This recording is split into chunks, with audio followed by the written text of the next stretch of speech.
দক্ষতা ছিল নবী সুলাইমানের যুক্তিবাদী ও জ্ঞানভিত্তিক চিন্তার তুলনায়। সেদিন তাকে দুপুরের আহারের আমন্ত্রণ জানানো হলো। নবী সুলাইমান তার পাশে বসলেন এবং আলাপ শুরু করলেন।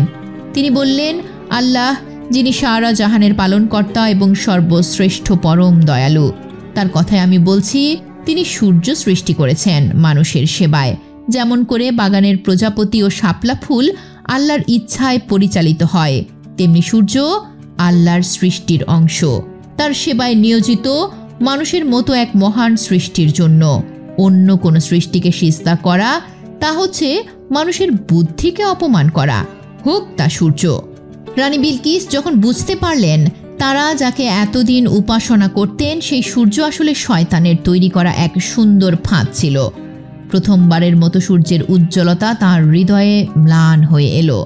আরেক নতুন আলো যা কখনো অস্ত যায় না তার অন্তরে জ্বলে উঠল। ঠিক তখনই তার উপদেষ্টারা এসে বললেন, সূর্য